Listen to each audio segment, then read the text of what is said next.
আসসালামু আলাইকুম। নবম দশম শ্রেণীর শিক্ষার্থীরা, আশা করি তোমরা সবাই ভালো আছো। আজকে আমি তোমাদের জন্য জীববিজ্ঞান বইয়ের পঞ্চম অধ্যায় নিয়ে আলোচনা করব। তো পঞ্চম অধ্যায় হচ্ছে খাদ্য, পুষ্টি, পরিপাক। তো অধ্যায়টা শুরু করার আগে আমরা খাদ্য সম্পর্কে যদি একটু বলতে চাই, খাদ্যটা আমাদের কেন প্রয়োজন। তোমরা জানো আমাদের বডিতে লক্ষ লক্ষ কোষ থাকে, তাই না? এবং প্রতিটা কোষের একটা নির্দিষ্ট কাজ করতে হয়। তো কাজ করার জন্য তাদের কি শক্তি দরকার, পুষ্টি দরকার। সেই পুষ্টিটা ক্যারি করে খাদ্য। তবে কোষগুলো কতটুকু খাদ্য পাবে, কোষগুলো কতটুকু পুষ্টি পাবে, তার ডিপেন্ড করে পরিপাকের উপর। তা আমাদের প্রথম প্রশ্ন হচ্ছে পরিপাক। পরিপাক জিনিসটা কি? পরিপাকটা হচ্ছে দুইটা বিষয়। এক নম্বর হচ্ছে আমরা যে খাদ্যটা খাই, আসলে সেই খাদ্যটা কি অবস্থায় থাকে বলতে পারবা? খাদ্যটা থাকে মূলত জটিল যৌগ অবস্থায়, তাই না? জটিল অবস্থায় থাকে, জটিল যৌগ। তো এই খাদ্যটা আমাদের কি করতে হয়? ভেঙে ছোট ছোট ক্ষুদ্র অংশে পরিণত করতে হয়। তাহলে পরিপাকের প্রথম কাজটা হচ্ছে জটিল যৌগকে সরল যৌগে কনভার্ট করা। এটাকে সরল যৌগে কনভার্ট করা,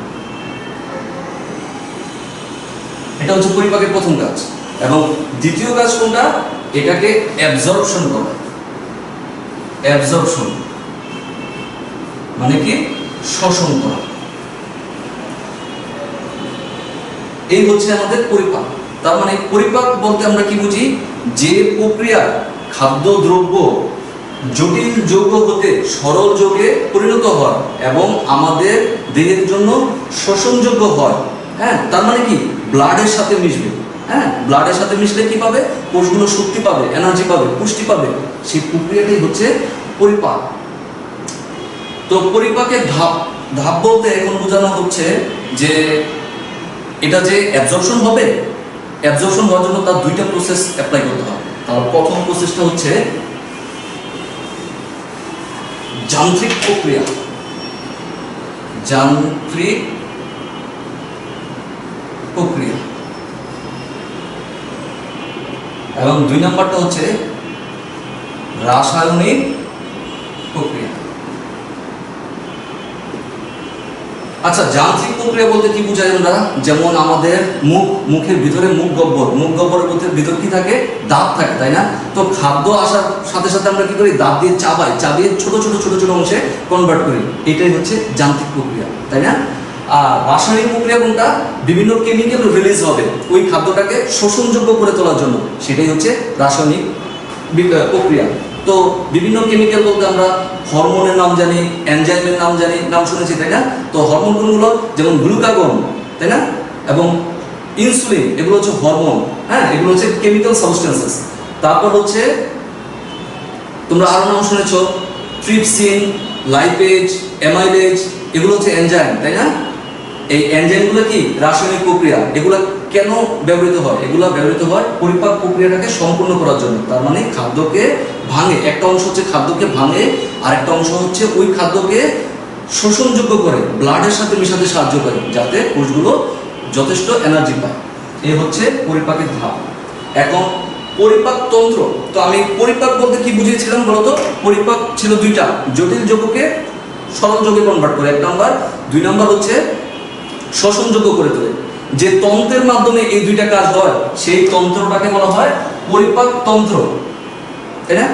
পরিপাক তন্ত্রের আরেক নাম কি? পৌষ্টিক তন্ত্র। তার মানে যে তন্ত্রের মাধ্যমে টোটাল পরিপাক প্রক্রিয়াটা সম্পন্ন হয় সেই তন্ত্রটাই হচ্ছে আমাদের পরিপাক তন্ত্র বা পৌষ্টিক তন্ত্র। পৌষ্টিক তন্ত্রকে দুই ভাগে ভাগ করা যায়। তার একটা হচ্ছে পৌষ্টিক নালী এবং আরেকটা হচ্ছে পৌষ্টিক গ্রন্থি। পৌষ্টিক নালী এবং পৌষ্টিক গ্রন্থি। আমরা যে 5 নম্বর প্রক্রিয়াটা করব, খাদ্য পরিপাক প্রক্রিয়া, তা মূলত এই পৌষ্টিক নালী এবং পৌষ্টিক গ্রন্থির উপর ডিপেন্ড করে আমরা করব। তো দেখি তো আমরা পৌষ্টিক নালী কোনগুলো? পৌষ্টিক নালী মুখ বিবর,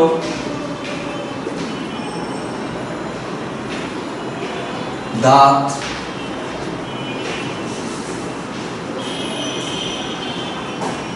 গলবিল, অন্ননালী,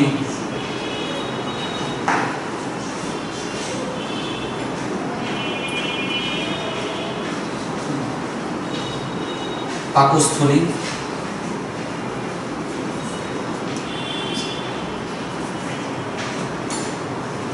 ক্ষুদ্রান্ত,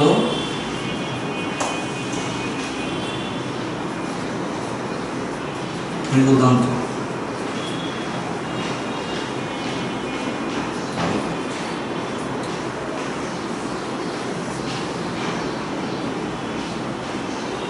কোষ্ঠী গ্রন্থি,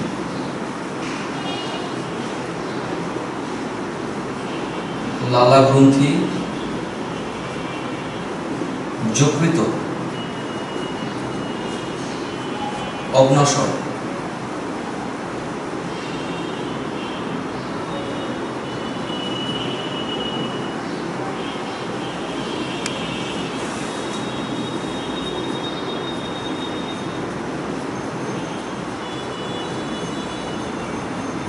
গ্যাস্ট্রিক গ্রন্থি। এটা হচ্ছে টোটাল পরিপাক তন্ত্রের অংশ। তার মানে এই অংশটা হচ্ছে পৌষ্টিক নালী এবং এই অংশটা হচ্ছে পৌষ্টিক গ্রন্থি। এখন এই দুইটার কাজ কি? দুইটা সমন্বয় করে কিভাবে আমাদের খাদ্যটাকে শোষণযোগ্য করে তোলে। তো এই আমরা মুখ থেকে খাদ্য গ্রহণ করি এবং মুখের ভিতরে যে অংশটা সেটাকে আমরা বলি মুখ বিবর বা মুখ গহ্বর, তাই না? মুখ গহ্বরে মূলত খাদ্য পরিপাক প্রক্রিয়াটা শুরু হয়। তো মুখ গহ্বরের ভিতরে কি থাকে? দেখো দাঁত থাকে। দাঁতগুলো কি করবে? খাদ্যকে চাবাতে, দাঁতগুলো খাদ্যকে চাবিয়ে ছোট ছোট খাদ্যে কনভার্ট করবে, তাই না? তারপর ওই খাদ্যগুলো ভেতরে প্রবেশ করবে অন্ননালীর মাধ্যমে। এই যে অন্ননালীর মাধ্যমে ভেতরে প্রবেশ করবে। কোথায় যাবে? যাবে পাকস্থলীতে। পাকস্থলী পাস হয়ে কোথায় যাবে? যাবে ক্ষুদ্রান্তে। ক্ষুদ্রান্তে অ্যাবজর্পশন হওয়ার পর অবশিষ্ট যে অংশ, হ্যাঁ, সেই অংশটা চলে যাবে বৃহদান্তে এবং অবশিষ্ট অংশটাই হচ্ছে মল। মলের অংশটা পায়ুপথ দিয়ে বের হয়ে যাবে। এই টোটাল খাদ্য পরিপাক প্রক্রিয়া। এবং এই পরিপাক প্রক্রিয়াটাকে সাহায্য করে কে? বিভিন্ন গ্রন্থি। গ্রন্থি যেমন লালা গ্রন্থি, যকৃত, অগ্ন্যাশয়, গ্যাস্ট্রিক গ্রন্থি। গ্রন্থিগুলো কি করে? গ্রন্থিগুলো বিশেষ বিশেষ হরমোন, এনজাইম রিলিজ করে। রিলিজ করার মাধ্যমে এই প্রক্রিয়াটাকে সে সাহায্য করে। সাহায্য করার ফলে পুরো খাদ্য পরিপাক প্রক্রিয়া সম্পন্ন হয়। এখন আমরা খাদ্য পরিপাক প্রক্রিয়াটা দেখব। খাদ্য পরিপাক প্রক্রিয়া মূলত শুরু হয় মুখ গহ্বরে এবং শেষ হবে বৃহদান্তে এসে।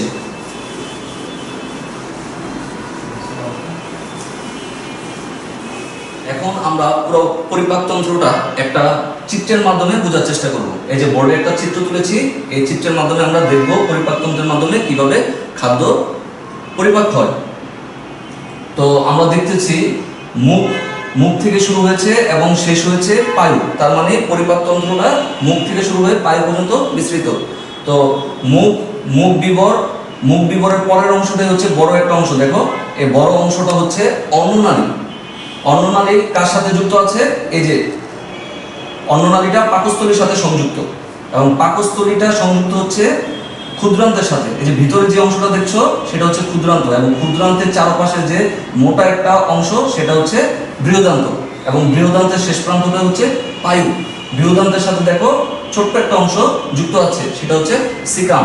এই এতটুকু যা দেখলা তা হচ্ছে পরিপাক নালী।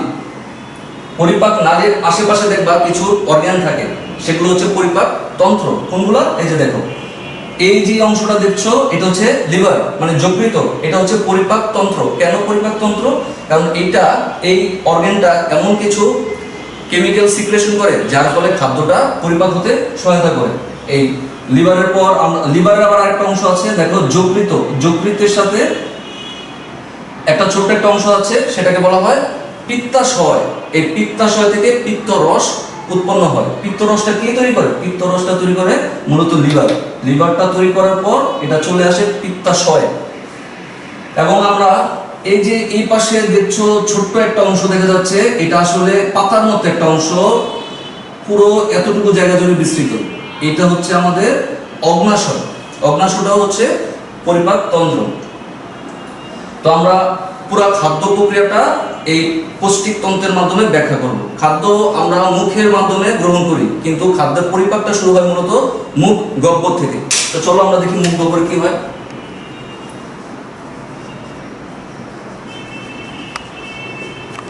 আচ্ছা, মুখ গহ্বরে যখন খাদ্য আসে, তার মানে যে মুখের মধ্যে যখন আমরা খাদ্যটা প্রবেশ করাই তখন দেখো দাঁত থাকে, তাই না? তার মানে দাঁতগুলো প্রথমে খাদ্যটাকে চিবিয়ে ছোট ছোট অংশে কনভার্ট করে। আমার পরিপাকের মেন শর্ত ছিল কিন্তু জটিল খাদ্যগুলো ছোট ছোট খাদ্যে কনভার্ট হবে, তার মানে দাঁতের মাধ্যমে খাদ্যটা আমরা ছোট ছোট অংশে কনভার্ট করি। দাঁতের পর কি হয়? দাঁতের পর হয় জিহ্বার কাজ। হ্যাঁ, আমাদের লালা গ্রন্থি থাকে। লালা গ্রন্থির কাজ কি? লালা গ্রন্থিতে আমাদের মুখ গহ্বরে 3 জোড়া লালা গ্রন্থি থাকে। তার 2 কানের নিচে থাকে হচ্ছে প্যারোটিড, এই চোয়ালের নিচে থাকে সাবমেক্সিলারি, এবং জিহ্বার নিচে থাকে হচ্ছে তোমার সাবলিঙ্গুয়াল। তো লালা গ্রন্থির কাজ কি? লালা গ্রন্থির মধ্যে 2 ধরনের কোষ থাকে। একটা কোষকে বলা হয় সেরাস কোষ, হ্যাঁ, আরেকটা কোষ হচ্ছে তোমার মিউকাস কোষ। তো সেরাস কোষ উৎপন্ন করে টায়ালিন এবং মল্টেজ। টায়ালিন এবং মল্টেজ কি? টায়ালিন এবং মল্টেজটা হচ্ছে এনজাইম, যেটা খাদ্য পরিপাকে সহায়তা করে কেমিক্যাল রিলিজের মাধ্যমে। এবং মিউকাস কোষ থেকে উৎপন্ন হয় মিউসিন। মিউসিনটা কি কাজে ব্যবহৃত হয়? মিউসিনটা হচ্ছে খাদ্যকে পিচ্ছিল করতে ব্যবহৃত হয়। দেখো, খাদ্য যদি পিচ্ছিল হয় তার মানে ওই খাদ্যটা এই মুখ বিবর থেকে গলাধঃকরণ মানে নিচে নামতে সহায়তা করবে। কে সহায়তা করে? মিউসিন। লালার সাথে মিউসিন নামক এক ধরনের রস থাকে, ফলে খাদ্যটা পিচ্ছিল হয়ে যায়। আর এই টায়ালিন এবং মল্টেজ কিভাবে খাদ্য পরিপাক করে সেটাই আমরা দেখব। এই দেখো, শর্করা জাতীয় খাদ্য আমরা যখন খাই তখন টায়ালিন এনজাইম সাহায্য করে খাদ্যটা পরিপাক করার জন্য। শর্করা জাতীয় খাদ্যকে ভেঙে পরিপাকে সহায়তা করে। কে সহায়তা করে? টায়ালিন। উৎপন্ন করে কি? মল্টোজ। মল্টোজটা আবার ভেঙে যায়। মল্টোজটা ভেঙে কি উৎপন্ন হয়? মল্টোজটা ভেঙে গ্লুকোজ উৎপন্ন হয়। গ্লুকোজ কে সাহায্য করে এই গ্লুকোজটা উৎপন্ন করতে? এই গ্লুকোজটা উৎপন্ন করতে সাহায্য করে এই যে মল্টেজ এনজাইম। মল্টেজ এনজাইম সাহায্য করে। চর্বি প্লাস প্রোটিন। মুখ গহ্বরে মূলত চর্বি এবং প্রোটিন জাতীয় খাদ্যের কোনো পরিপাক হয় না, কারণ চর্বি এবং প্রোটিন জাতীয় খাদ্য পরিপাক করার জন্য যে এনজাইম দরকার সেটা মুখ গহ্বরে থাকে না। মুখ গহ্বরে যে এনজাইম থাকে, কোন এনজাইম থাকে? টায়ালিন আর হচ্ছে মল্টেজ এনজাইম। এই দুটো এনজাইম মূলত কার্বোহাইড্রেট মানে শর্করা জাতীয় খাদ্যকে পরিপাক করতে সহায়তা করে। তো দেখো, গ্লুকোজ উৎপন্ন হলো, তাই না? আমরা মাঝে মাঝে গ্লুকোজ খাই। গ্লুকোজ খাইলে কি হয় বলতো? ইনস্ট্যান্ট একটা এনার্জি চলে আসে। তার মানে এই যে গ্লুকোজ যে উৎপন্ন হলো, এই গ্লুকোজগুলো ব্লাডের মাধ্যমে তোমার সেলে চলে যাবে, তাহলে তুমি শক্তি পাবা।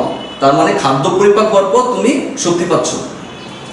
তাহলে মুখ থেকে আমরা খাদ্য গ্রহণ করি এবং মুখ বিবরে যাওয়ার পর, মুখ বিবর বা মুখ গহ্বরে যাওয়ার পর কি হয়?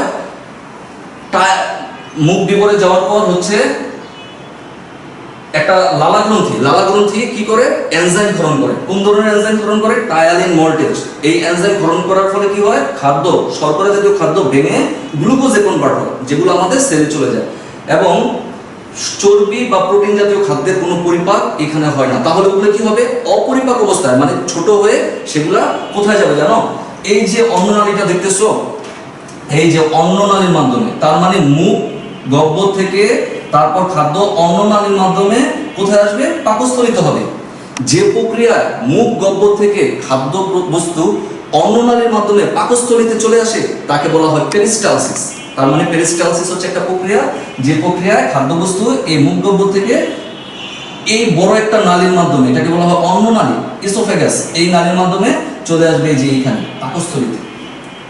আর শর্করা, তোমার চর্বি এবং প্রোটিন জাতীয় খাদ্য অপরিপাক অবস্থায় থাকবে, কিন্তু সেগুলো তো পরিপাক হতে হবে। সেগুলো কিভাবে পরিপাক হবে সেটা আমরা জানবো। আরেকটা পয়েন্ট, এই যে শর্করা জাতীয় খাদ্য যে ভেঙে গ্লুকোজ হচ্ছে, এটা কিন্তু 100% পরিপাক হয় না। সামান্য কিছু পরিমাণ শর্করা ভেঙে গ্লুকোজে কনভার্ট হয়। বাকি শর্করাগুলো কোথায় যাবে? বাকি শর্করাগুলো আবার পরিপাক হবে, স্টেপ বাই স্টেপ পরিপাক হবে। তো আমরা তারপরে স্টেপটা দেখবো পাকস্থলীতে কিভাবে পরিপাক হবে।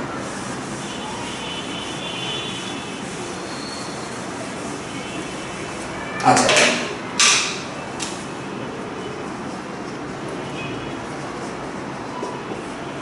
দেখো, খাদ্য কিন্তু এখন মুখ গহ্বর, এই যে মুখ গহ্বর থেকে এই নালীর মাধ্যমে কোথায় আসলো? এই যে এইখানে আসলো, এই যে পাকস্থলীর মধ্যে আসলো, পাকস্থলীর মধ্যে আসলো, তাই না? মনে রাখবা, পাকস্থলীর মধ্যে বিশেষ একটা জিনিস থাকে তার নাম হচ্ছে HCl। তার মানে পাকস্থলীর মধ্যে কি থাকে বলতে পারবা? অ্যাসিড থাকে, তাই না? এই অ্যাসিড তার মানে পাকস্থলীর পরিবেশটা হচ্ছে কি অম্ল না ক্ষার? অবশ্যই অম্ল, তাই না? যার মান কত? প্রায় 1.5 থেকে 2.5 হয়ে থাকে। মান বলতে পিএইচ, পাকস্থলীর পিএইচ হচ্ছে 1। পাকস্থলীতে যে হাইড্রোক্লোরিক অ্যাসিড থাকে সেই হাইড্রোক্লোরিকের পিএইচ হচ্ছে 1.5 থেকে 2.5। তার মানে ওই হাইড্রোক্লোরিক অ্যাসিড আমার পাকস্থলীটাকে কি করে? অ্যাসিডিক কন্ডিশন করে রাখে। ওই অ্যাসিডিক কন্ডিশনটা কি সাহায্য করে আমাদেরকে? দেখো, যখন আমরা খাবারটা খাই, ওই খাবারটা যখন HCl এর সংস্পর্শে আসে তখন ব্যাকটেরিয়া মারা যাবে। আমাকে পাকস্থলী প্রথমে এই কাজটা করে, কি করে? ব্যাকটেরিয়াগুলো মেরে ফেলে খাবারের মধ্যে যদি কোনো ব্যাকটেরিয়া থাকে। কারণ কি? কারণ HCl থাকে, এটা অ্যাসিড, অ্যাসিড খাদ্যের মধ্যে যে ব্যাকটেরিয়া থাকে সেটা ভ্যানিশ করে দেয়। তারপর পরিপাকে কিভাবে সাহায্য করে? পাকস্থলীর মধ্যে থাকে HCl, ওই HCl গুলো কি করে? পেপসিনোজেন থাকে ইনঅ্যাক্টিভ অবস্থায়, ইনঅ্যাক্টিভ অবস্থায় পেপসিনোজেন থাকে, পেপসিনোজেন, সেটাকে অ্যাক্টিভ পেপসিনে কনভার্ট করে। পাকস্থলীর মধ্যে পেপসিনোজেন থাকে, সেটা নিষ্ক্রিয়, ইনঅ্যাক্টিভ মানে নিষ্ক্রিয় অবস্থায় থাকে। সেই পেপসিনোজেনটা যখন HCl এর সংস্পর্শে আসে, পেপসিনোজেনটা পেপসিনে কনভার্ট হয়ে যায় এবং সেটা সক্রিয় হয়ে থাকে। পেপসিন জিনিসটা কি? পেপসিন হচ্ছে ওয়ান টাইপ অফ এনজাইম, হ্যাঁ, একটা এনজাইম, যে এনজাইমটা কি করে? খাদ্য পরিপাক করতে সহায়তা করে। কোন ধরনের খাদ্য পরিপাক করবে? প্রোটিন জাতীয় খাদ্য। তো দেখি তো কিভাবে পরিপাক করে। প্রোটিন জাতীয় খাদ্যকে পেপসিন এনজাইম পরিপাক করে। পরিপাক করে কি উৎপন্ন করে? পলিপেপটাইড। এই যে পলিপেপটাইড আমরা দেখতেছি, এটা কিন্তু 100% পরিপাক না, এটা হচ্ছে অর্ধ পরিপাক। তার মানে এই যে খাদ্যটা আমরা খেলাম, এখনো তুমি পুষ্টি পাবা না, হ্যাঁ, এখনো এনার্জি পাবা না, কারণ এখনো পুরোপুরি পরিপাক হয়নি। আর শর্করা প্লাস চর্বির কি হয়? শর্করা আর চর্বির কোনো পরিপাক পাকস্থলিত হয় না। কারণ কি? কারণ শর্করা আর চর্বি জাতীয় খাদ্যকে পরিপাক করার জন্য যে এনজাইম দরকার, সেই এনজাইমগুলো মূলত পাকস্থলিতে থাকে না। তো পাকস্থলীর কাজটা কি? পাকস্থলীতে এক ধরনের গ্রন্থি থাকে, ওইটাকে বলা হয় গ্যাস্ট্রিক গ্রন্থি। গ্যাস্ট্রিক গ্রন্থি কি করে? HCl রিলিজ করে। HClটা কেমন? অ্যাসিডিক। তার পিএইচ কত? 1.5 থেকে 2.5, তাই না? যেহেতু সে অ্যাসিডিক, তার মানে খাদ্যের মধ্যে কোনো ব্যাকটেরিয়া থাকলে ব্যাকটেরিয়াগুলো মারা যাবে, এক নম্বর কথা। দুই নম্বর কথা হচ্ছে গ্যাস্ট্রিক পাকস্থলীর মধ্যে পেপসিনোজেন থাকে, এটা হচ্ছে নিষ্ক্রিয় মানে ইনঅ্যাক্টিভ অবস্থায় থাকে। যখন এই HClটা পেপসিনোজেনের সাথে অ্যাড হয়, তখন পেপসিনোজেনটা কনভার্ট হয়, মানে পরিবর্তন হয়, কিসে? পেপসিনে কনভার্ট হয়। ওই পেপসিনটা আবার দরকার হচ্ছে আমিষ জাতীয় খাদ্যকে পরিপাক করার জন্য। তো এই যে প্রোটিন বা আমিষ জাতীয় খাদ্যকে পরিপাক করে কি? পেপসিন পরিপাক করে কি করে? পলিপেপটাইড উৎপন্ন করে। পলিপেপটাইডটাকে অর্ধ পরিপাক করা খাদ্য, হ্যাঁ। আর শর্করা কিংবা চর্বি জাতীয় খাদ্যের কোনো পরিপাক এখানে হয় না। আমরা পাকস্থলী সম্পর্কে আরেকটু জানবো, একটু ইনফরমেশন জানবো। এই যে দেখতেছো পাকস্থলী, এই যে পাকস্থলী, তাই না? এই পাকস্থলীতে তোমার HCl রিলিজ হয়, তাই তো? তো HClটা মূলত রিলিজ হয় কেন? আমাদের খাদ্যটাকে পরিপাক করার জন্য। মানে খাদ্য আসবে, HClটা খাদ্যের সাথে মিশবে, পরিপাক হবে।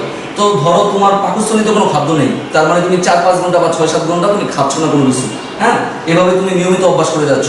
তা তোমার HCl, এই যে দেখো যে আমি লিখলাম HCl কিন্তু ঠিকই উৎপন্ন হচ্ছে, HCl ঠিকই উৎপন্ন হচ্ছে, কিন্তু HCl তোমার খাদ্য পাচ্ছে না, কারণ তুমি খাচ্ছ না, তোমার পাকস্থলী খালি। তো এই HClটা কি করবে? এই HClটা তোমার পাকস্থলীর আশেপাশে, হ্যাঁ, জ্বালাপোড়া সৃষ্টি করবে। কিভাবে? কারণ সে হচ্ছে অ্যাসিড। এই যে এই আশেপাশে তোমার একটা বিরূপ প্রতিক্রিয়া সৃষ্টি করবে, যেটাকে আমরা বলি গ্যাস্ট্রিক। এই কারণে হচ্ছে খাদ্য ঠিক মতো না খেলে আমাদের পেটটা থাকবে, তাই না? আমরা এটাকে গ্যাস্ট্রিকের ব্যথা বলি।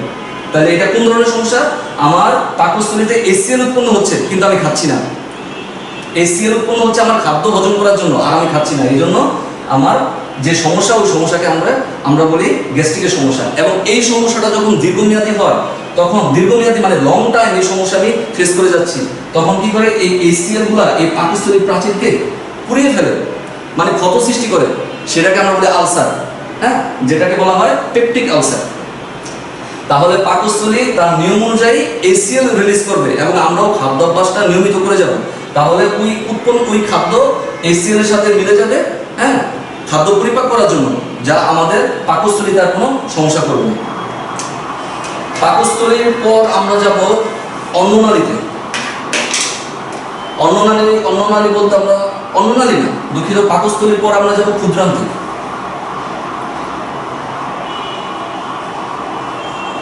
দেখো, এটা নাম হচ্ছে ক্ষুদ্রান্ত, আসলে এটা ক্ষুদ্র না। এটাই হচ্ছে পরিপাক নালীর সবচেয়ে বড় অংশ, যার দৈর্ঘ্য হচ্ছে প্রায় 6 থেকে 7 মিটার। টোটাল পরিপাক নালী যদি হয় 10 মিটার, তার 6 থেকে 7 মিটারই হচ্ছে তোমার অন্ননালী না, 6 থেকে 7 মিটার হচ্ছে তোমার ক্ষুদ্রান্ত। তো ক্ষুদ্রান্তে খাদ্য কিভাবে পরিপাক হয়? তোমার খাদ্য এখন পাকস্থলী থেকে কোথায় আসবে বলো তো? ক্ষুদ্রান্তে আসবে, তাই না? ক্ষুদ্রান্তে কার মাধ্যমে আসবে? ক্ষুদ্রান্তের আবার পার্ট হচ্ছে 3টা। এক হচ্ছে ডিউডেনাম, 2 নম্বর হচ্ছে ইলিয়াম, 3 নম্বর হচ্ছে জেজুনাম। পাকস্থলী থেকে খাদ্য ডিউডেনামের মাধ্যমে ক্ষুদ্রান্তে প্রবেশ করে। তো পাকস্থলী থেকে খাদ্য যখন ডিউডেনামে আসে, তখনই কাজ করে এই যে লিভার, যকৃত তখনই কাজ করে। যকৃত কি করে জানো? যকৃত উৎপন্ন করে পিত্ত রস, ওই পিত্ত রসটা দিয়ে দেয় পিত্তাশয়।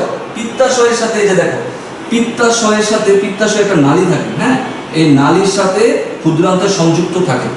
তো পিত্ত রসটা যখন ক্ষুদ্রান্তে আসে, তখন আমার খাদ্যগুলা অম্ল ভাব থেকে ক্ষারীয় ভাবে চলে আসে। দেখো, পাকস্থলীতে খাদ্যটা অ্যাসিডিক কন্ডিশনে ছিল, অ্যাসিডিক কন্ডিশন, তাই না? এখন পাকস্থলী থেকে যখন খাদ্যটা ক্ষুদ্রান্তে আসলো, আবার ক্ষুদ্রান্তে তখন কিন্তু পিত্ত রসটা দিয়ে দিচ্ছে, তাই না? খাদ্য যখন পিত্ত রসের সাথে মিশে তখন কি হয় দেখো তো? এইটা ছিল অ্যাসিডিক কন্ডিশন, আর পিত্ত রস হচ্ছে ক্ষার, মানে বেসিক কন্ডিশন। তাহলে অ্যাসিড আর বেস মিলে কি হবে? নিউট্রাল হয়ে যাবে, তাই না? অ্যাসিড আর বেস মিলে নিউট্রাল হয়ে যাবে।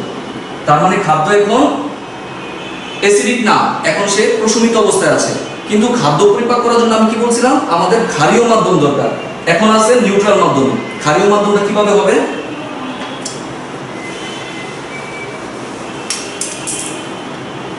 ক্ষারীয় মাধ্যমটা হবে পাকস্থলীর নিচে একটু দেখো যে অগ্নাশয় থাকে।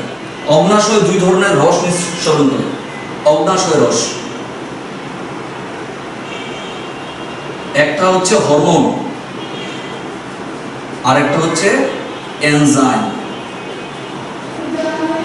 হরমোনের নাম কি? হরমোনের নামটা হচ্ছে তোমার ইনসুলিন। আমরা তো জানি ডায়াবেটিস পেশেন্টরা ইনসুলিন গ্রহণ করে, তাই না? কেন ইনসুলিন গ্রহণ করে? কারণ তারা যে খাবার খায়, ওই খাবারটা খাওয়ার ফলে তাদের ব্লাডে গ্লুকোজের লেভেল বেড়ে যায়, তাই না? ব্লাডে গ্লুকোজের লেভেলটা নিয়ন্ত্রণ করা হচ্ছে ইনসুলিন। ইনসুলিনটা কোথা থেকে আসে? ইনসুলিনটা আসে অগ্নাশয় থেকে। অগ্নাশয় এক ধরনের হরমোন রিলিজ করে, ওই হরমোনটার নাম হচ্ছে ইনসুলিন। তো এই ক্ষুদ্রান্তের মধ্যে অগ্নাশয় যখন ইনসুলিন রিলিজ করবে, তখন আমি যে খাবারই খাই, আমার ব্লাডে ওই খাবারের অংশটা আসার পর সুগারের লেভেল বাড়বে না। তার মানে আমি নিয়ন্ত্রিতভাবে খেয়ে যেতে পারবো, খাবার খেয়ে যেতে পারবো। আবার এনজাইম রিলিজ করে। এনজাইমগুলোর নাম কি? এনজাইমগুলোর নাম হচ্ছে অ্যামাইলেজ, ট্রিপসিন, লাইপেজ। ক্ষুদ্রান্তের মধ্যে অগ্নাশয় 3 ধরনের এনজাইম রিলিজ করে, অ্যামাইলেজ, ট্রিপসিন, লাইপেজ। দেখো, আমি খাদ্য পরিপাক যখন বলছি তখন মুখ গহ্বরের কথা বললাম। মুখ গহ্বরে কি হয়? মাত্র এক ধরনের খাদ্য পরিপাক হয়, শর্করা। আবার পাকস্থলীতে যখন আসলাম, এক ধরনের খাদ্য পরিপাক হয়, তাও আবার অর্ধ পরিপাক অবস্থায় থাকে। সেটা কি? প্রোটিন জাতীয় খাদ্য। এই অগ্নাশয় 3 ধরনের এনজাইম রিলিজ করে, এই জন্য ক্ষুদ্রান্ত 3 ধরনের খাদ্যকে পরিপাক করতে পারে। কিভাবে পরিপাক করে দেখো? ক্ষুদ্রান্তর ভেতরে যখন অগ্নাশয় রস চলে আসে, তখন খাদ্যগুলো ক্ষারীয় মাধ্যম পেয়ে যায়। কেন?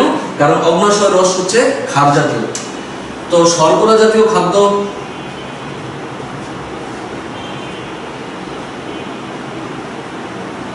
অ্যামাইলেজ এনজাইমের উপস্থিতিতে ভেঙে যায়, ভেঙে উৎপন্ন করে গ্লুকোজ। প্রোটিন জাতীয় খাদ্য অর্ধপরিপাক অবস্থায় পাকস্থলীতে ছিল, তাই না? ওই অংশগুলোই তো আমাদের ক্ষুদ্রান্তে চলে আসলো। ওই অংশের নামটা কি ছিল? পলিপেপটাইড। এটা অর্ধপরিপাক অবস্থায় ছিল। এটা ট্রিপসিন এনজাইমের উপস্থিতিতে ভাঙে। ট্রিপসিন ভেঙে কি উৎপন্ন করে? সরল পেপটাইড প্লাস এমিনো অ্যাসিড।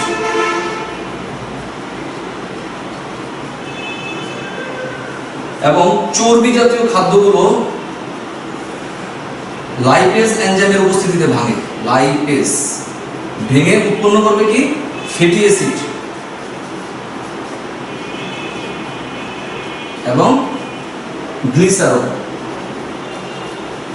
দেখো, 3 ধরনের খাদ্য কিন্তু পরিপাক হলো। কোথায় হলো? ক্ষুদ্রান্তে। কেন পরিপাক হলো? কারণ পরিপাক করার মতো মিডিয়াম সে পেয়েছে। কিভাবে মিডিয়াম পেল? কারণ যকৃত যখন পিত্তাশয়ে পিত্ত রস দেয়, সেই রসটা যখন চলে আসে ক্ষুদ্রান্তে, খাবারের অম্ল ভাবটা দূর হয়ে যায়, মানে অ্যাসিডিক কন্ডিশনটা রিমুভ হয়ে যায়। তারপর অগ্নাশয় কি করে? এই অগ্নাশয়টা আবার ক্ষুদ্রান্তে কি ট্রান্সফার করে? 2 ধরনের কেমিক্যাল সাবস্টেন্স, একটা হচ্ছে হরমোন আর একটা হচ্ছে এনজাইম। হরমোনগুলো কি করে? ব্লাডে গ্লুকোজের লেভেল নিয়ন্ত্রণ করে। আর এনজাইমগুলো কি করে? শর্করা জাতীয় খাদ্যকে ভেঙে গ্লুকোজে কনভার্ট করে, পলিপেপটাইডকে ভেঙে সরল পেপটাইড মানে ক্ষুদ্র ক্ষুদ্র অংশে কনভার্ট করে, এবং চর্বি জাতীয় খাদ্যকে ভেঙে ফ্যাটি অ্যাসিড এবং গ্লিসারল পরিণত করে। এই হচ্ছে আমার খাদ্য পরিপাক হয়ে গেল। কিন্তু সব খাদ্য কি পরিপাক হয়? না, সব খাদ্য পরিপাক হয় না। তা খাদ্য যে অংশটা পরিপাক না হবে সেই অংশটা এই যে দেখো, এই যে ক্ষুদ্রান্ত থেকে চলে আসবে বৃহদান্তে, মানে বড় অংশে। বৃহদান্তে ঘুরতে ঘুরতে ঘুরতে ঘুরতে সেটা মলাশয়ে চলে যাবে, এবং এই মলাশয় থেকে মলত্যাগের মাধ্যমে বডি থেকে আউট হয়ে যাবে। তার মানে পরিপাককৃত খাদ্যটা আমার ব্লাডে চলে যায়, এবং অপরিপাককৃত খাদ্যটা ক্ষুদ্রান্ত থেকে সেখান থেকে মলাশয় হয়ে বডি থেকে আউট হয়ে যায়। আচ্ছা, তো খাদ্যটা পরিপাক বুঝলাম আমরা। পরিপাককৃত খাদ্য কিভাবে শোষণ হয়? প্রথমে বলেছিলাম ক্ষুদ্রান্তের 3টা অংশ, ডিউডেনাম, জেজুনাম, ইলিয়াম। ডিউডেনাম কি করলো? খাদ্যটাকে ক্যারি করার সময় ক্ষারীয় ভাবটা নিয়ে আসে এবং অ্যাসিডিক কন্ডিশনটাকে রিমুভ করে দেয়। তো ইলিয়ামের কাজ কি? ইলিয়ামের ভেতরে অনেকটা আঙ্গুলের মতো, শেপটা হচ্ছে এমন আঙ্গুলের মতো,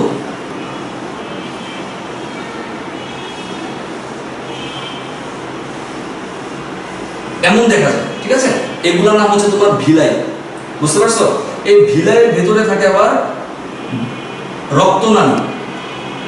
ভিলাইয়ের ভিতরে যখন রক্তনালী থাকবে তখন কি হবে? ইলিয়াম খাদ্য বিলাইয়ের মধ্যে খাদ্য গ্রহণ করবে, খাদ্যটাকে ধরে রাখবে, এবং এই রক্তনালীর মাধ্যমে আমাদের সারা দেহের মধ্যে পাঠাতে পারবে। তখন আমরা ওই খাদ্য থেকে পুষ্টি পাবো। আবার ভিলাইয়ের মাঝে তোমার একটা গ্রন্থি থাকে, লেকটিয়াল। হ্যাঁ, এই লেকটিয়াল গ্রন্থি থাকে। লেকটিয়াল গ্রন্থি একটা জিনিস, একটা সাবস্টেন্স ক্যারি করে, এটা হচ্ছে লসিকা। লসিকা কি করে? লসিকা হচ্ছে যে খাদ্য, চর্বি জাতীয় যে খাদ্যটা পরিপাক হলো, সেই খাদ্যটাকে কি করে? ক্যারি করে আমার কোষের মধ্যে নিয়ে যায়। কোষের মধ্যে যদি চর্বি জাতীয় খাদ্য যায়, তাহলে কোষ কি পাবে? এনার্জি পাবে, এবং কোষ থেকে দূষিত পদার্থটা লসিকা নিয়ে আসে। তার মানে লসিকার কাজ কি? চর্বি জাতীয় খাদ্য কোষে নিয়ে যায় এবং কোষ থেকে দূষিত পদার্থটা লসিকার মধ্যে নিয়ে আসে। পরিপাককৃত খাদ্য শোষণে লিভার মানে যকৃতের একটা বড় ভূমিকা রয়েছে। যকৃতের ভূমিকাটা কোনটা? ধরো এই হচ্ছে যকৃত, ঠিক আছে? এই যকৃত কি করতে পারে জানো? 2টা কাজ করতে পারে। একটা হচ্ছে গ্লাইকোজেন, আরেকটা হচ্ছে গ্লাইকোলাইসিস। যকৃত এই 2টা কাজ করতে পারে। কি করে? আমরা যখন খাবার খাই, সেই খাবারটা পরিপাক হওয়ার পর যকৃত খাবারের কিছু একটা অংশ নিজের কাছে স্টোর করে রাখে, মানে জমা করে রাখে। কি হিসেবে জমা করে? গ্লুকোজ হিসেবে জমা করে। গ্লাইকো মানে গ্লুকোজ। বুঝতে পারছো? গ্লুকোজটা জমা করে রাখার প্রসেসটা হচ্ছে glycogen. The storage form of glucose is known as glycogen. আমি যকৃতের মধ্যে গ্লুকোজটাকে স্টোর করে রাখবো, হ্যাঁ, এই প্রসেসটা হচ্ছে গ্লাইকোজেন। তো গ্লাইকোলাইসিস কি? লাইসিস মানে ব্রেকডাউন, হ্যাঁ, আর গ্লাইকো মানে কি? গ্লুকোজ। তার মানে গ্লুকোজের ব্রেকডাউনটাই হচ্ছে গ্লাইকোলাইসিস। এই যে আমরা এখন রোজা রাখছি, তাই না? তো আমরা যে সারাদিন খাই না, আমাদের কি এনার্জি আমরা কোথা থেকে পাই? লিভার খাদ্য গ্লাইকোজেন হিসেবে জমা করে রাখে এবং এমার্জেন্সি সময়, তার মানে এই যে আমরা যে এখন না খাওয়া অবস্থায় আছি, সেই সময় এই গ্লাইকোজেনটা ভেঙে যায়, ভেঙে গ্লাইকোলাইসিস হয়। ওই গ্লাইকোলাইসিসের মাধ্যমে ব্লাডে আবার শর্করা ফিরে আসে, মানে গ্লুকোজ ফিরে আসে, যার মাধ্যমে আমরা খাবারের পুষ্টিটা পেয়ে থাকি। তো এই হচ্ছে টোটাল আমার পরিপাক। পরিপাক কিভাবে হয়, কিভাবে খাদ্য শোষণ হয় এবং পরিপাক যেগুলো হয় না, মানে যেগুলোর ডাইজেশন হয় না, অপরিপাক অবস্থা থাকে, সেগুলো কিভাবে আউট হয় সেটা আমরা শিখলাম। আন্তরিক সমস্যা নিয়ে আলোচনা করবো। আন্তরিক সমস্যা কেমন? যেমন খাদ্য হজমের সমস্যা থাকতে পারে, পরিপাকের সমস্যা থাকতে পারে। এই ধরনের সমস্যা নিয়ে আমরা এখন আলোচনা করবো। তার প্রথমটা হচ্ছে অজীর্ণতা। অজীর্ণতা এক কথায় আমরা বলতে পারি বদহজম। তো এটা কেন হয়, কারণটা কি বলতে পারবা? বদহজম হওয়ার কারণটা তোমার পাকস্থলীতে সংক্রমণ থাকতে পারে, পারে না? পাকস্থলীতে সংক্রমণ থাকতে পারে, সংক্রমণ। থাইরয়েডের সমস্যা থাকতে পারে,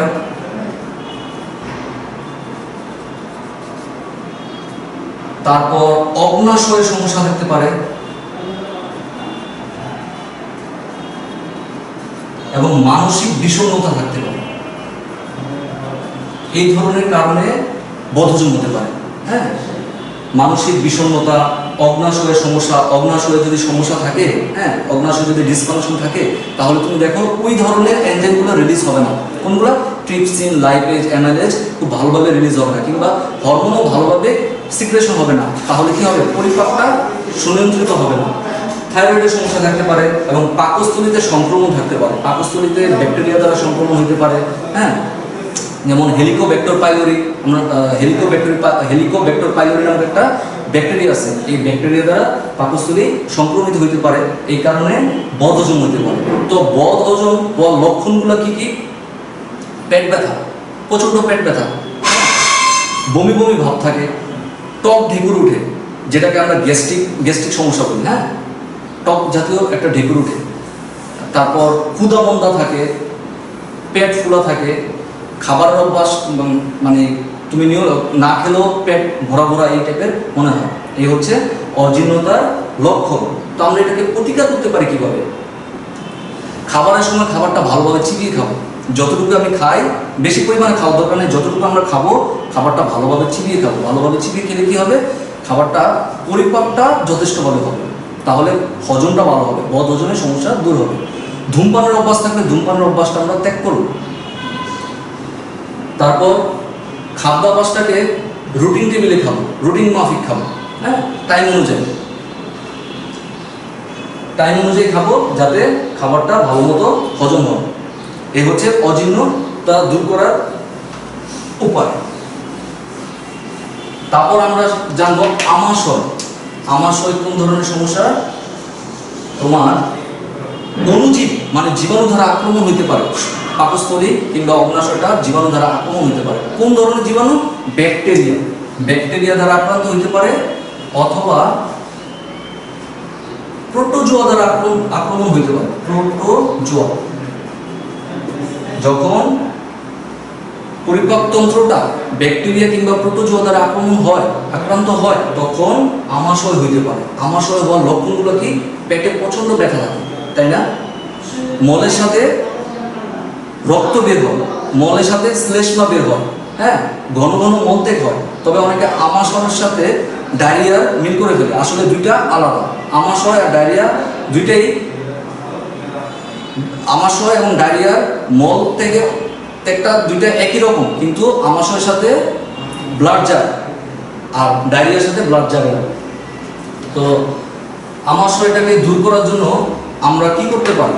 আমাশয় দূর করার জন্য আমাদের যে শাকসবজি খাবো আমরা, তা ভালো মতো ধুত করে খাবো, এবং টয়লেট থেকে আসার পর আমরা ভালোভাবে হাত ধুতে করবো, মানে জীবাণু মুক্ত থাকার চেষ্টা করবো। যেহেতু এটা জীবাণু দ্বারা সংক্রমিত হয়, আমরা যথেষ্ট পরিমাণ চেষ্টা করব যতটুকু জীবাণু মুক্ত থাকা যায়, তাহলে আমাশয় থেকে মুক্তি পাওয়া যাবে। এখন আমরা জানবো গ্যাস্ট্রিক ও আলসার। গ্যাস্ট্রিক ও আলসার ওই যে পাকস্থলীর সমস্যা, হ্যাঁ, পাকস্থলীতে কি হয়,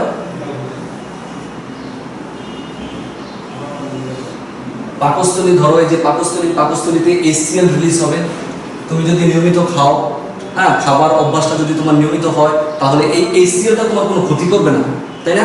এই HClটা কি করবে, ওই খাদ্যটাকে পরিপাকে সাহায্য করবে। আর তুমি যদি খাদ্যাভ্যাসটা নিয়মিত না করো, তখন এই HClটা পাকস্থলীর প্রাচীরকে আঘাত করবে। হ্যাঁ, এই আঘাত করারটাই হচ্ছে গ্যাস্ট্রিক, এবং এই আঘাতটা যখন দীর্ঘমেয়াদী করে, তখন সেটাকে বলা হয় পেপটিক আলসার। বুঝতে পারছো?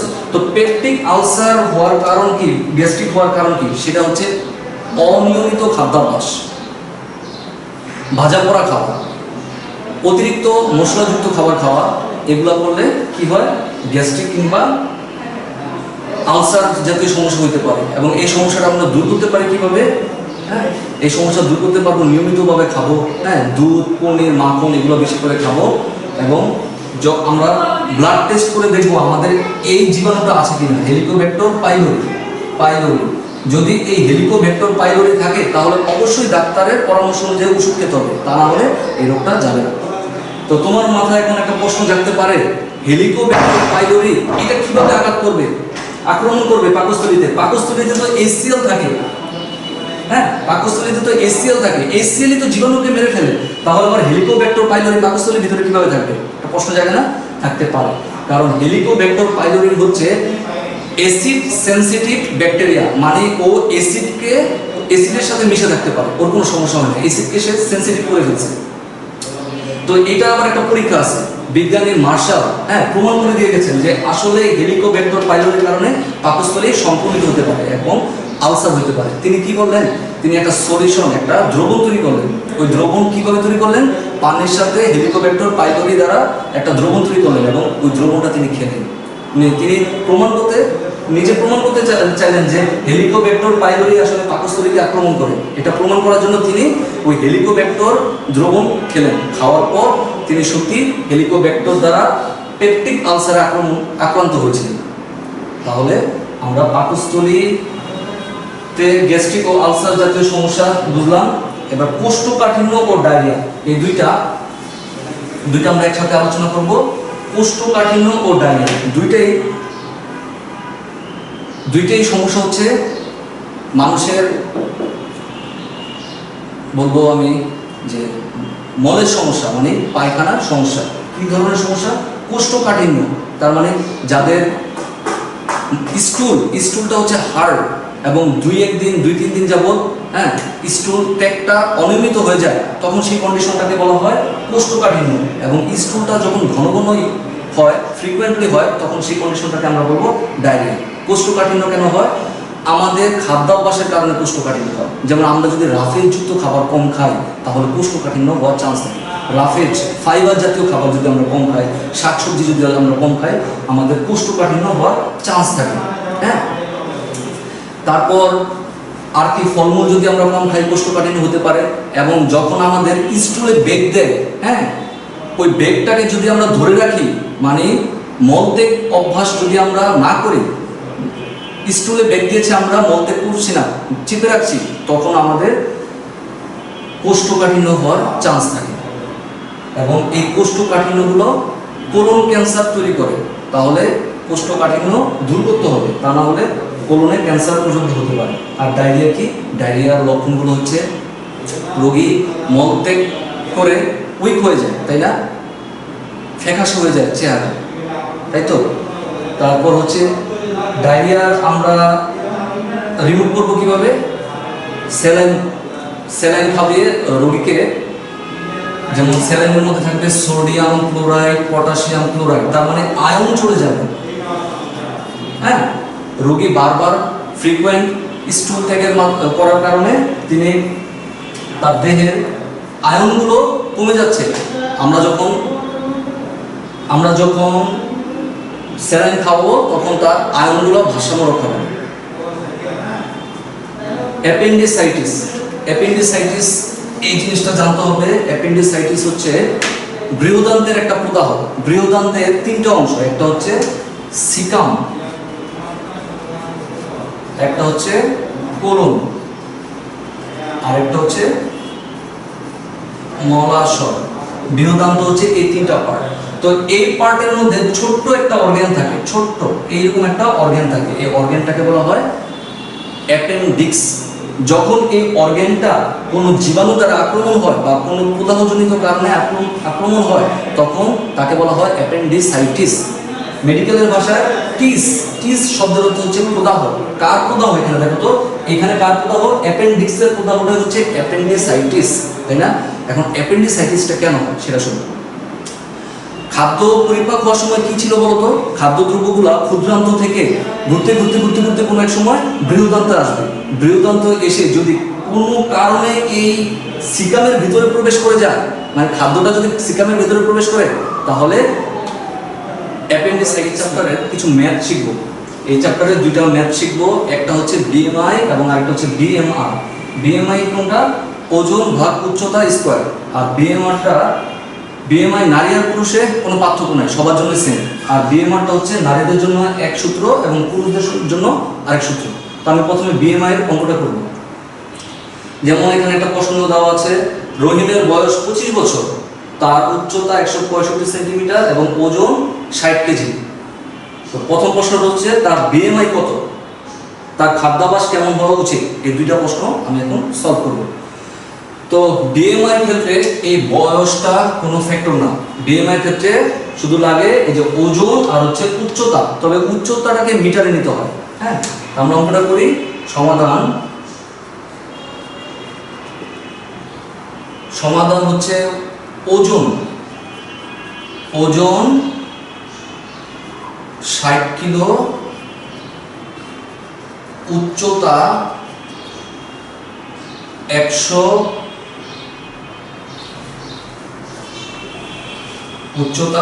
165 সেন্টিমিটার। তো আমরা সেন্টিমিটারটাকে মিটারে নিব, 165কে 100 দিয়ে ভাগ দিয়ে মিটারে নিব, কি হবে 1.65 মিটার। বাস, আমরা ওজনটাকে কিলোগ্রামে রাখলাম, উচ্চতাটাকে মিটারে রাখলাম। তারপর সূত্রটা অ্যাপ্লাই করব। সুতরাং বিএমআই ওজন ভাগ উচ্চতা হোল স্কয়ার। ওজন হচ্ছে 60 কিলো এবং উচ্চতা হচ্ছে 1.65।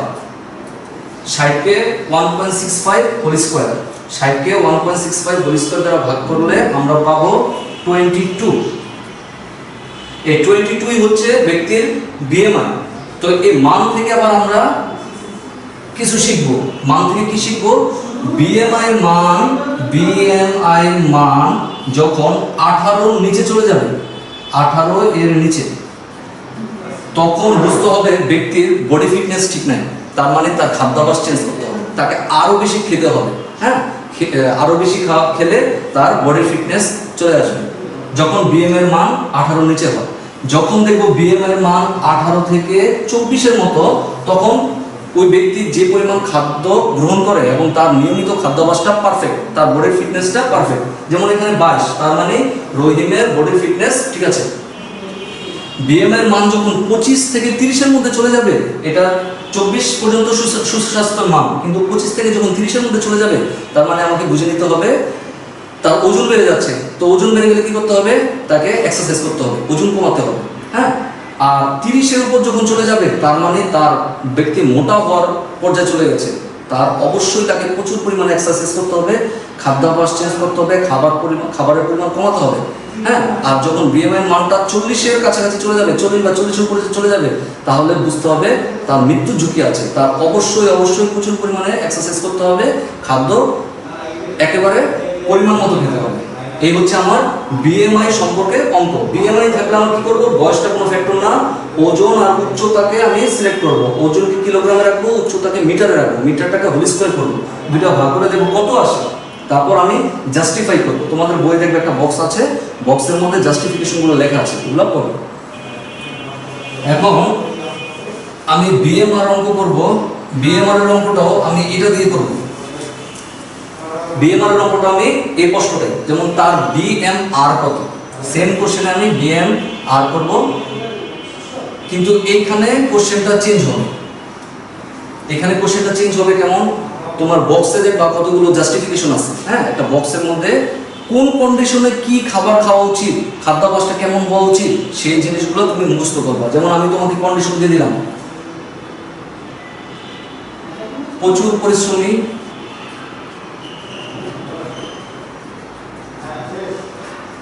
এবং সপ্তাহে 2-3 দিন প্রচুর খেলাধুলা করে।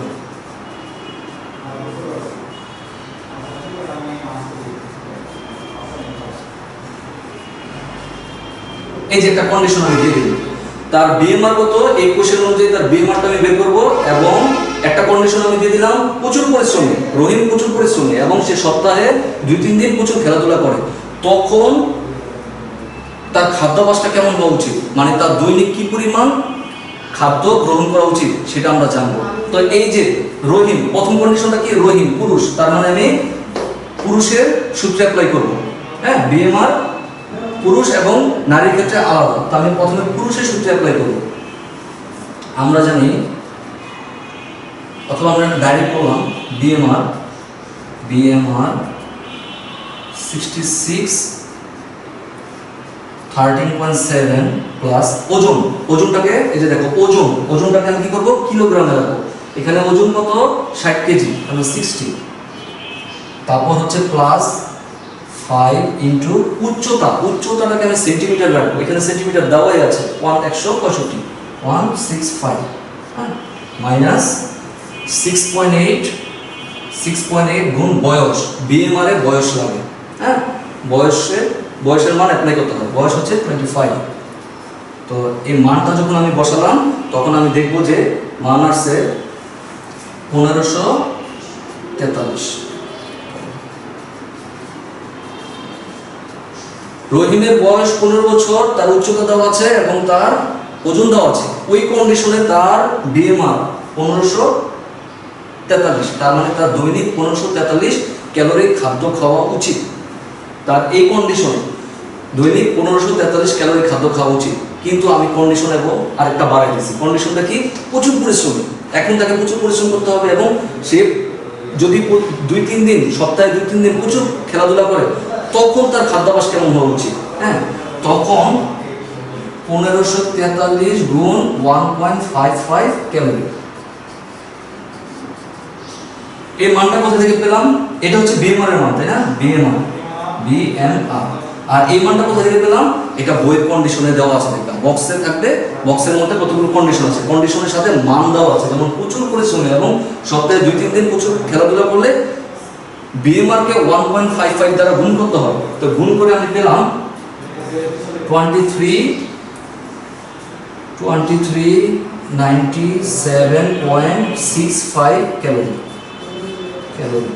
কত আসলো, 2397.65 ক্যালোরি। তার মানে কত, প্রায় 2400 ক্যালোরি খাদ্য তার প্রতিদিন প্রয়োজন, ঠিক আছে।